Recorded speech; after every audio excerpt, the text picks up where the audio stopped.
Existem muitas situações em que uma multa de trânsito não é e não deveria estar vinculada ao veículo. São casos de ações judiciais, processos de perdimento de bem, leilões, dentre outros tantos que precisam ter uma tramitação devidamente esclarecida no Código de Trânsito Brasileiro. Entre os casos não contemplados hoje está a locação de veículos.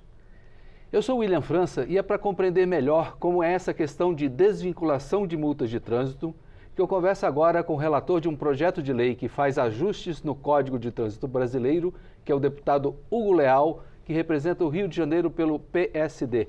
Deputado, seja bem-vindo ao Palavra Aberta. Obrigado, mais uma vez, satisfação poder participar com vocês aqui.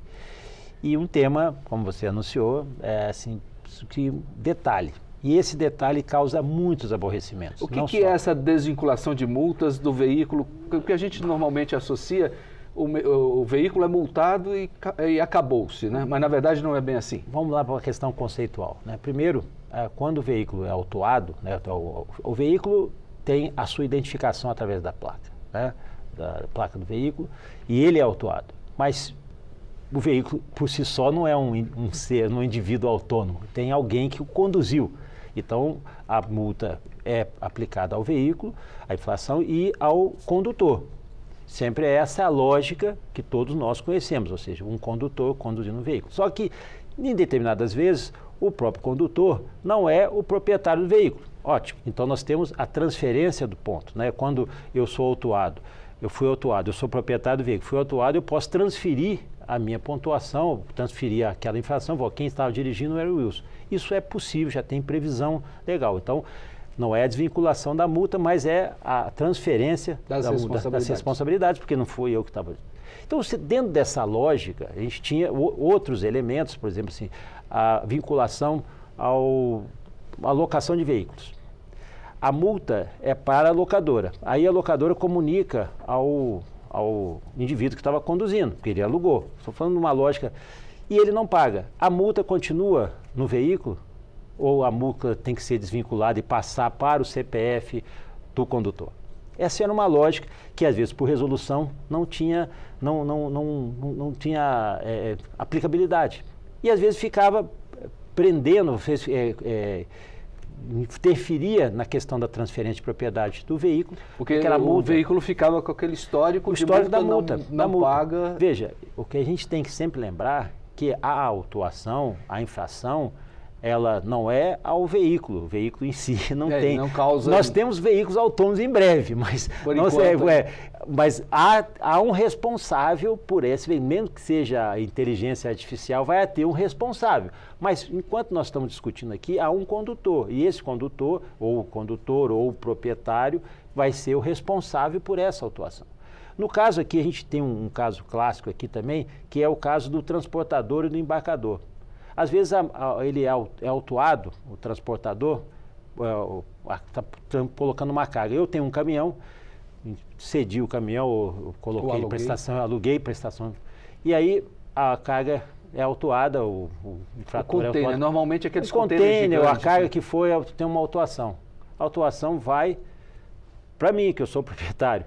Eu preciso desvincular essa multa. Essa multa não é minha, é de quem fez o transporte, de quem fez o embarcador. Essa multa é muito associada com excesso de peso de carga, não é isso? Normalmente, há um limite para as rodovias. O que você chama limite de eixos, né? E normalmente há cargas, e isso é um tema que daria um outro programa, há cargas que são cargas, por exemplo, carga líquida, ela tem fluidez, então você distribui para os eixos.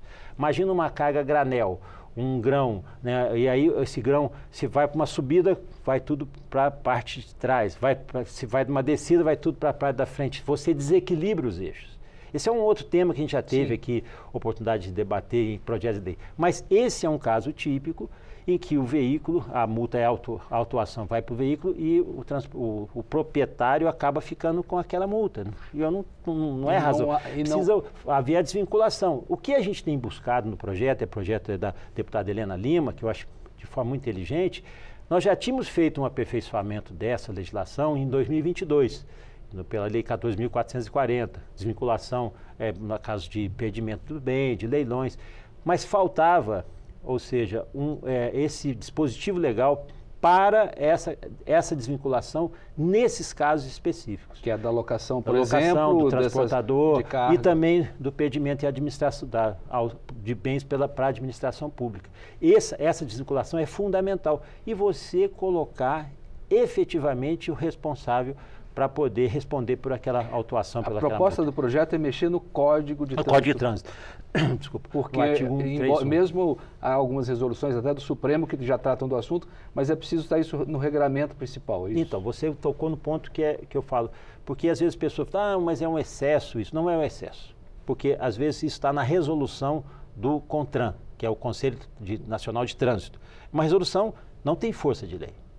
Então ela pode ser discutida. E normalmente isso vai para onde? Para o judiciário. Por que o judiciário atenta o quê? Fala, não, na vacácio legis, ou seja, no ambiente, na ausência da legislação, não pode.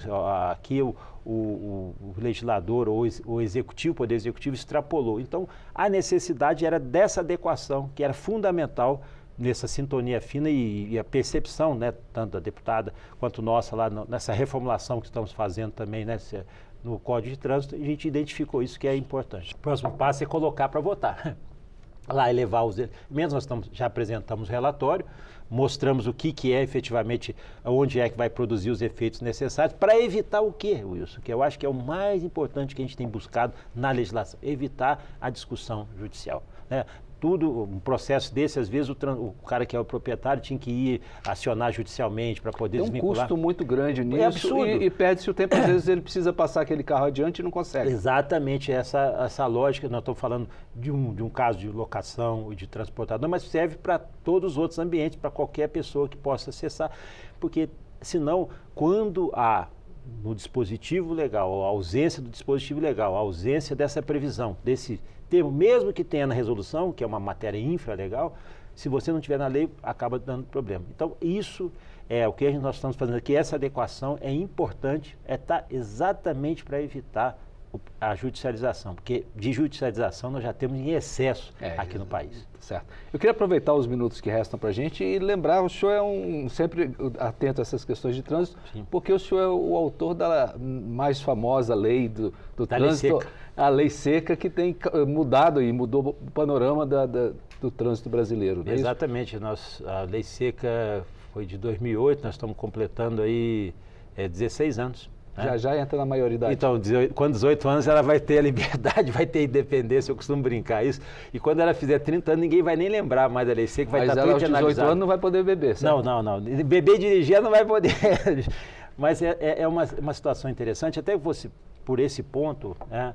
A Lei Seca tem já 16 anos, mas é interessante até lembrar o nosso espectador que a mudança legislativa não foi complexa. A gente mudou o dispositivo do artigo 165, que no artigo 65 era a punição administrativa. Mas na fiscalização, quando você fiscalizava um indivíduo e esse indivíduo, a gente não podia exigir, não tinha bafômetro, apesar de ter os aparelhos, você não podia exigir, não tinha nada. Então nós invertemos.